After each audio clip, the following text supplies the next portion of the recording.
He's screaming. Wow. Action. Action. Tell me a story. Yes. That the ginger has gone of how it's supposed to. Tell me a story. No, that's not supposed to be real. It's just supposed to be has passed. Okay, hi guys. What are you saying and doing? Help yourself. Help yourself. You have sweet in your mouth. Yeah, I'm a sweet guy. Right, hi guys.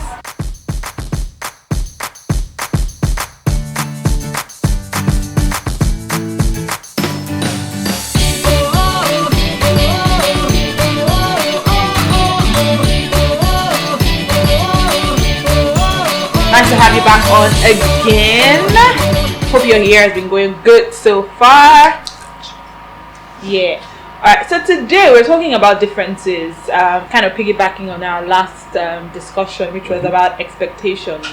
So we're talking about differences today. I'm different, he's different, yet we're happily married.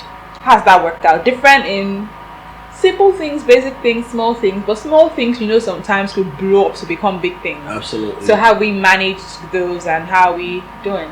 Yeah, that's absolutely essential because many people talk about their differences. We're so different. You're just not like me. Can you imagine? You should be like me and all those kind of things. Women say that about men. Men say that about women. And they paint their differences as liabilities and difficulties and disadvantages.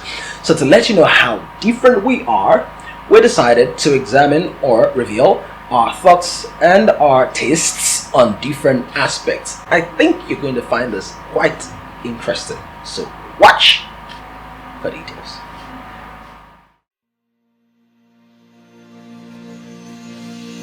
On a normal day, take away the baby. I love to sleep. It kind of sets me up to be a lazy person, but I don't think so. I just love to sleep. Morning, afternoon, night. I nap at night. I nap even. I love to sleep. Sleep for me is an interruption in my productive process. Well, I know that sounds very strange, but that's the way I see it. Sleep is something you do after you've done all the work you're supposed to do. So some of my friends, even a medical doctor friend, said, it's not healthy, it's not the best, and all of them. I get it theoretically, so I'm still trying to work on that. So until I make that shift in my psyche, we'll still keep working on it.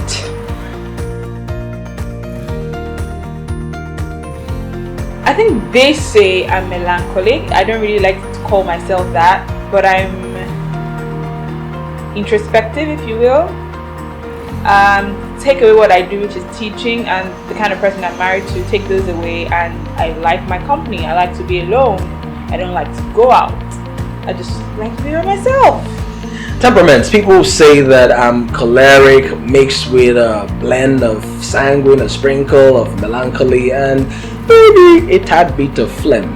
Sorry, phlegmatic. Phlegm. No, that's not my portion. But I think the core thing from that school of thought or that label of temperaments is the choleric factor, maybe the melancholy as well. But I'm a spirit-controlled man. I don't really think I like music per se. I don't think I have more than 2 songs on my phone at the moment. There was a time I really, really, really used to like songs a lot, but I think books and series replaced that. So no, I'm not a big fan. Music, I love music. I'm not the greatest singer in the world, but I create tunes and make melody in my heart. So I'm a big lover of music. I love acoustics. I love music that cause me to reflect, and I'm very big on the lyrical content of music as well.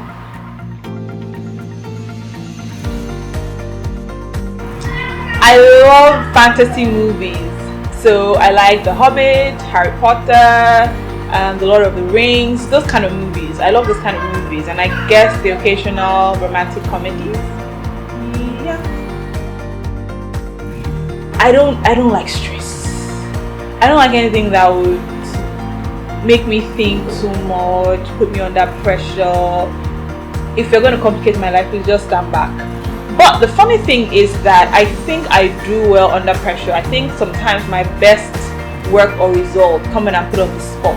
I don't like it. My adrenaline is pumping. I get tired and worked up. But I deliver because I don't like to disappoint. I like to feel like I can produce results. So I tend to work better under pressure. I tend to work better under pressure. On stress, now I hardly feel stress, even though every now and again my body sends me the signals. I begin to feel tension on my voice. I lose my voice. That's what happens when I'm like really stressed, and then it comes back within a day or two. But that doesn't happen so often. But working hard and being on the go is something I really thrive on and I enjoy doing. Friends, I don't think I have so many friends that are like me, funny enough. Maybe just one or two. Maybe just one if I really think. So I'm not really sure how that has worked out for us because I'm so different from all my friends. But I think I have more girlfriends than guy friends. I don't even think I have any close or any guy friends. Okay, no, I have guy friends, but my girlfriends are just closer. My girlfriends are more fun and outgoing than I am. So I don't know how that works out. I need to have a conversation with them after this. Family. I think I am, when I'm present, I'm present.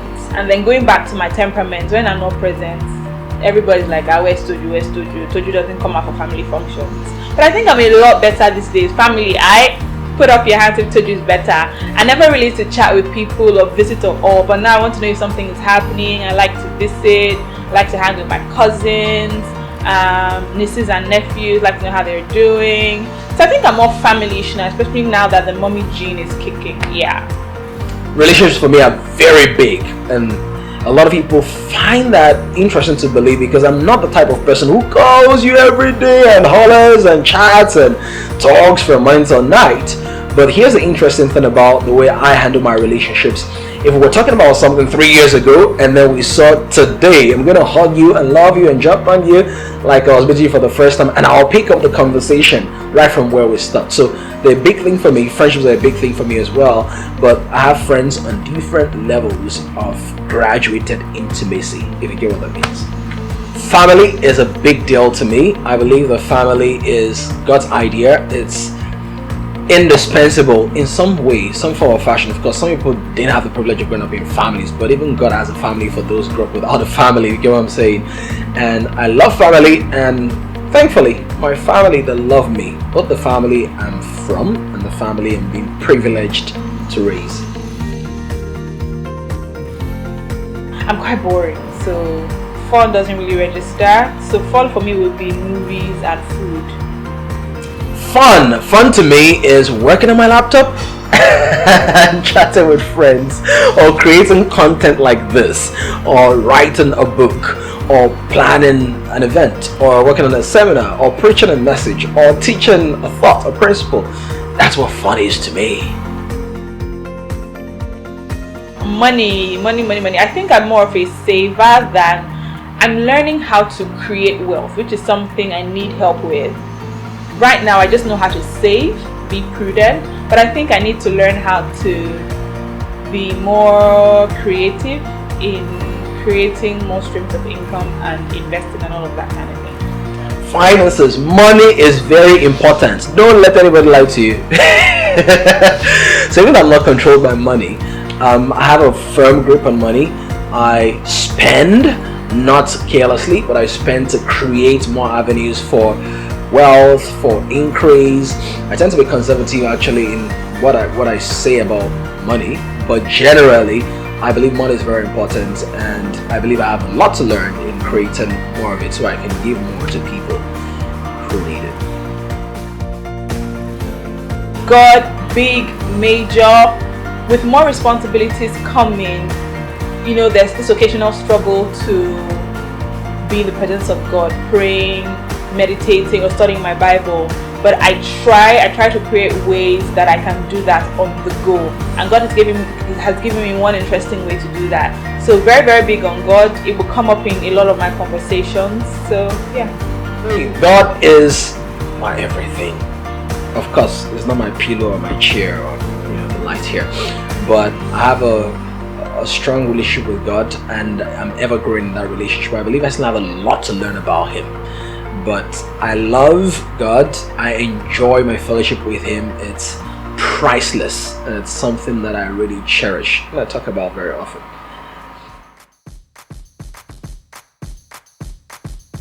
So obviously, from those snippets, you can see that we're so different. Well, I think it's so different. We are so different. Really, we're so different. Our tastes in movies are different. Taste in music, different. Our temperaments, attention to details, very different. But not everything. Not everything. Mm-hmm. Everything you think about us is good. What's that? Okay. So, not everything, but many behavioral things or predispositions to things, pretty different, and those could be avenues for disagreements, for quarrel, and sometimes they've been, for mild disagreements here and there. But we've been able in the last 2.5 years, like joke, we don't talk 3 years down. 3 years. Well, the see they carry go nobody go solo. Now your grace so. Okay. What's the you call? See why we're different? No, but you must have heard it now. Not Plantation Boys. Not Peace Square. Who are those guys now? Tunde and Chifi and Style people Plus. are watching us, they will just be like we don't forget to see a Style Plus. Well, I'm sorry, I didn't even know the song. Yeah. Okay, but anyway, the deal is those could be opportunities for disagreement, and sometimes they are. We didn't even talk about certain things like certain TV shows. I love comedies that are just off tangent. Silly. She considers them silly. I think they're just hilarious. I think they're just interesting and engaging. I'm like, oh my god, I'm laughing all over the floor. And she's like, and I'm like, why are you laughing? Now? Is it not funny? No. Yeah. But what we've been able to do is to find a way of using them as strengths. So for example, if I see a big opportunity, I throw myself at it. Almost, maybe say 7 out of 10 times. As long as I don't see any imminent danger, or I've done my projections and my planning, and based on where I am and resources, I'm like, let's do it.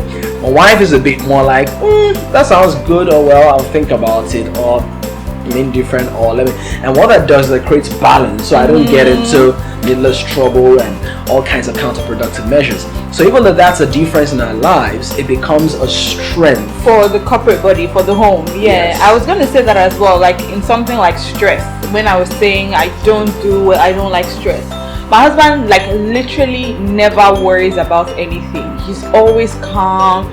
The vendor is not here at 5 minutes to the time. Like, okay, something will happen. He's never worried. And initially it used to annoy me that, as in, worrying is part of showing that you care that something is not going to go wrong. That's true. So for me, like, if you're not worried, I felt like he didn't care, he didn't send, or he didn't mind if things fell apart.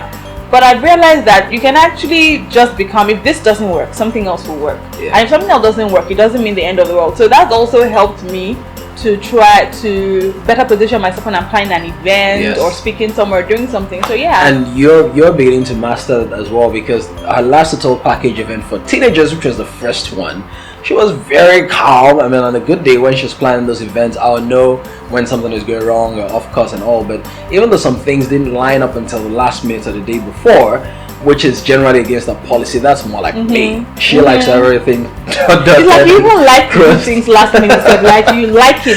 Well, not really, but for me, there are many things I'm working at different times, so I like to prioritize. But anyway, the key point is she handled it without tension, without at least no visible pulling of her hair and plucking out of eyelashes. Not like she does that a good day, but you get the point. So sometimes what happens is the strength of one person bleeds over to the other person, but sometimes not a function of strengths or weaknesses, just a function of predispositions. And when you come together, you have a richer experience. So I can enjoy rom-coms, romantic comedies, and she can, every now and again, find a way to laugh about my comedies or my action thrillers and stuff like that. So, in wrapping this up, I think the general idea is, how do you look at the differences between you and your spouse or partner or intended, and how do you make that a strength? How do you make it work? Sometimes I don't even think, like you said, it has to be a strength or weakness. Sometimes just through it. Sometimes you just ignore it, so it's not a big deal. You want to laugh at Don't things lock that yourself. I'm telling you, you want to laugh at things that are not funny. Have yourself a field day. Laugh on your own. But you should laugh when it's funny. When it's funny, I'll laugh. If I don't feel like laughing, I'll allow you laugh. I leave the room, laugh. A merry heart doeth good like medicine, so laugh even when it's not really funny. I never want to laugh. Laugh! Isn't that Anyway, so sometimes I think just ignore if it's not, like we said before, if it's not a core issue, just let your partner be. Yeah, and be open enough to participate in the experience of other people. So sometimes you don't ignore it because that might not work for the longevity of the relationship, but you want to try to at least. So let me give you an example. I was not the type of person that would watch a series and follow it through and through. I think I've only followed one series before in my adult life that I remember, and that was Prison Break, and that was 2 billion years ago. Like for between then and now, they're like 200 award-winning TV series. But I started watching Hush. For those of you who know what Hush is for people who are posh. Well, I don't know. But I started watching Hush on African Magic, and I generally watch it like it's part of our daily catch-up time, the 30 minutes. It's part of the few hours we spend together every day, of course, apart from us sleeping on the same bed. So the thing is, people rub off on you. Try to participate in somebody else's experience. You never can tell what you don't like until you push yourself into an unfamiliar terrain. And many times you feel you belong somewhere, but you really belong to a different experience if only you will free yourself to participate in that world. Sure. Did you mean what you don't like or what you like? When you and sometimes you have to push yourself into what you don't even like. Okay, I get because you. Your partner, your spouse likes it, and you never can tell what vista of fun or fulfillment you're going to open up and swim in by pushing in that direction. Okay. So let us know what your experiences are like in your relationship on the differences. So let us know how that has panned out for you. If you're liking it, loving it, hating it, putting out your hair, trying to break up or make up, let's know how it's been for you. Alright, so if you are planning to break up, you might not need to break up, you might just need to shape up. Shake some things up. And shake some things up. Yeah, absolutely. In the shits. In the room? In the shits. So next time, if you know somebody who is in love, I don't know what I'm saying. Who's planning to find love? Who's hoping that love finds them? Or who just loves love? Show them this video, retweet this, Instagram this, Facebook this, and leave your comments in the comment box below, please. And we look forward to talking with you again in the next. I'm trying to do laugh as in I don't know what to laugh. See, there's nothing funny now. He's laughing. No, everything's going on in my mind. But basically, we look forward to talking to you again in the next vlog. And if there are topics that you want us to trade or shine a light on, please leave that in the comment box below, and we'll look through them, sift through them, and engage them. And watch out, in the months to come, we're going to be getting some other couples sit with us right about here or somewhere different, and we're going to have a chart that goes beyond the periscope or the circumference of our own marriage. Till then, bye.